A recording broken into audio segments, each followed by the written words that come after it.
We'll never buy another game from Saber Interactive again, not even if they remove the CEO. Tarnished brand forever. You have nothing to threaten me with. What is up, space pirates? This is your Admiral, the decidedly debonair Dr. Disaster, and the controversy with Saber Interactive and the now former writer who worked for them has gotten quite entertaining for a variety of reasons, not the least of which being the reactions from the shitlibs on Reddit who pretend to be offended whenever someone goes against their faux religion. Microaggression, cultural appropriation, offensive.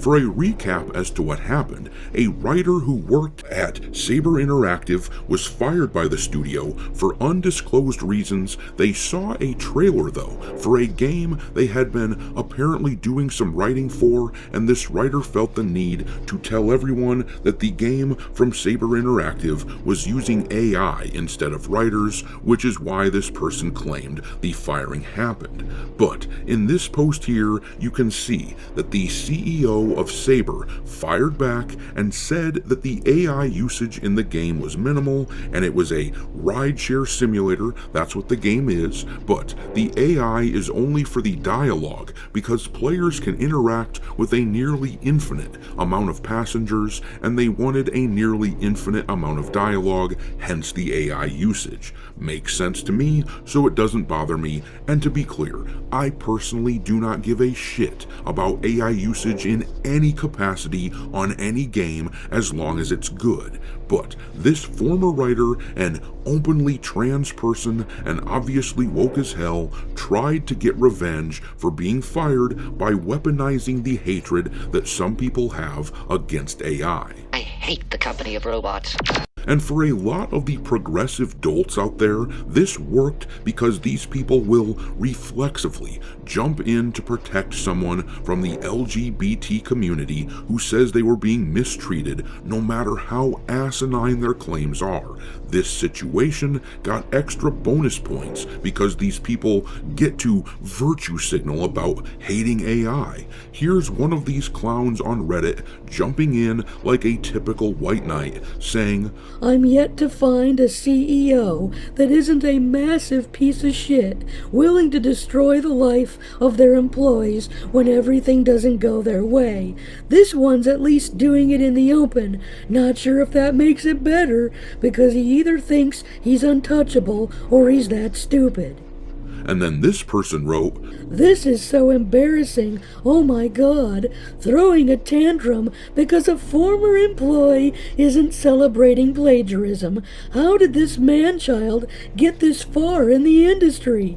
First of all, pretending that every studio worth the shit in AAA these days isn't using scads of AI is ignorant to the point of being willingly retarded. And second of all, these guys at Saber made Warhammer 40k Space Marine 2 considered by many to be one of the top games from the past 2 years, selling millions and millions of copies. So, acting like they don't know anything about making games is embarrassing. I hate you! That's tough shit. Well, the funny thing is that another creator, Jay Viper, has actually dug into this situation a bit more and discovered what appears to be a leading contender for why this writer at Saber was fired a few years ago. Apparently the dolt could not keep quiet about things, seemingly believing that rules don't apply to them, but that's to be expected from someone like this, who can be described like, I think he is a she. And I think she's a changeling.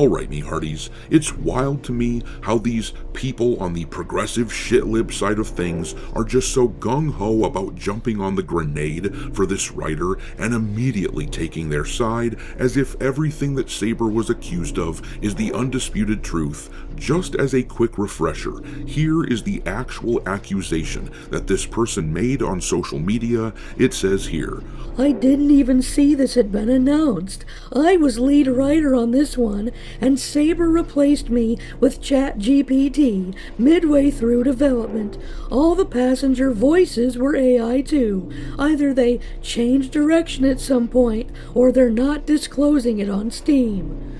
Well, they weren't ready yet to disclose it on Steam, you bloody idiot. That is Saber's business, and you have to figure that Saber likely had a plan for how to reveal this fact in a world where a lot of people are quite skeptical about AI.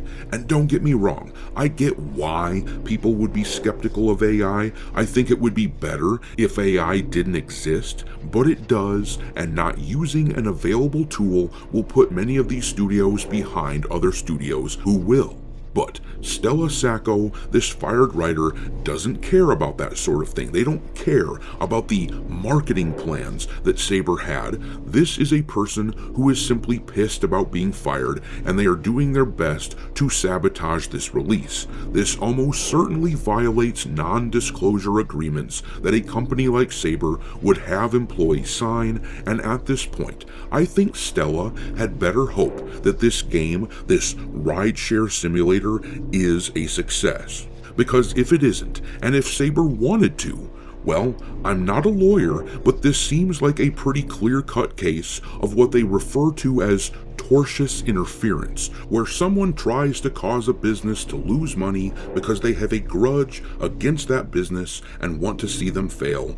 Using leaked, confidential information like this is a pretty blatant sign of bad intent. So like I said, if I were Stella, I would be hoping that Rideshare Simulator does not fail and is in fact a massive success. And for anyone out there who is hate watching this video and cheering for Stella in this situation, the best thing you can do to help Stella is actually go out and support Saber by purchasing this game. But all that aside, let's dig into why this person may have been fired. I sincerely doubt that this was unrelated, but even if it was, let's just be perfectly real. The quote that I'm going to show you in a few moments from this person is 100% a fireable offense, no question about it. But first of all, take a look at Paul Tassi here, the game journalist for Forbes, who is instinctively running cover for this member of the LGBT community. He wrote, "People are saying she was fired for breach of contract for violating her confidentiality clause, but she did not talk about the AI use publicly until after she was fired, which is when this story began. She may be breaking that clause now, but it's not why she was fired. The situation makes that pretty clear." And then he provides a quote from the Stella Sacco accusation, which kicked off this controversy. But unlike Paul Tassi, the journalist who didn't do any digging into the situation before making this claim, Jay Viper, did do some digging, and he responded to Paul Tassi. The quote from Jay on X says, and I apologize ahead of time for transcribing his words in order to accommodate the pronouns this Stella person wants to hear, but on YouTube I have to play by their rules. If I were on X right now, I wouldn't do this, but bear with me. Anyhow, the quote says, "Oh, how interesting. The dev/writer for Saber Interactive that said she was replaced by AI at Saber has been exposed. Her own history and words tell a different story, that she's a liar. December 2023, I have been replaced by AI appears. Meanwhile, her LinkedIn shows she worked at Saber from July of 23 until July of 24. Sure seems sus." And to be clear, and I need need to correct Jay a bit here, but I don't think this necessarily shows that Stella was lying. I think it shows that Stella did disclose confidential company information, which was definitely fireable. This person did it during their tenure at Saber. Jay included 2 screenshots. This one here is from a Blue Sky post from Stella a few days ago. It has a screenshot of Stella writing in December of 2023, "I got replaced on one of my games at work with ChatGPT." Now, the part that Jay seems to have missed, or maybe I'm misunderstanding him, but what he seems to have missed is that this does not mean that Stella was fired from Saber when Stella was supposedly replaced by ChatGPT. At that point when this quote was made, that does not appear to be when Stella was outright fired. Stella just lost one of the games that the doofus was working on. And then this screenshot from Jay's post shows the LinkedIn of Stella, and it clearly shows that this post from Stella happened right in the middle of Stella's employment with the company, which took place from July of 2023 to July of 2024. If Saber did not eventually find out about that post here and then fired Stella for it, if that didn't happen, it would be surprising. If Stella was fired for something else, then this is just evidence of a history of poor choices. But more than that, reposting this image a few days ago, as Stella did on social media, really does open this buffoon up to potential legal problems if Rideshare Simulator performs poorly.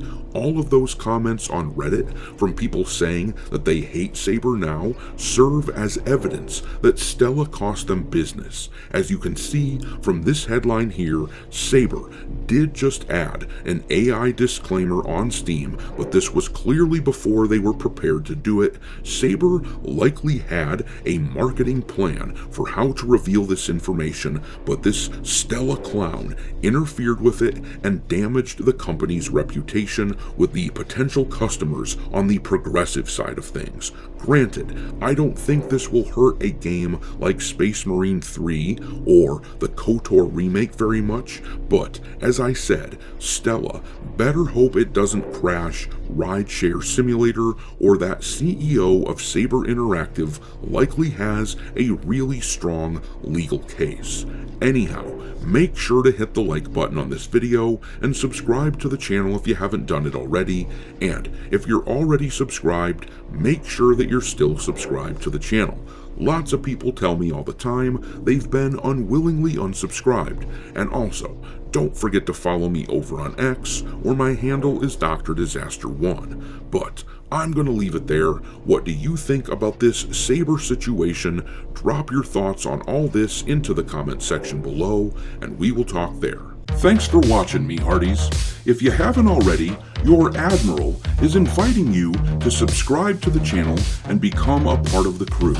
Life as a space pirate may not be glamorous, but there's always plenty of booty.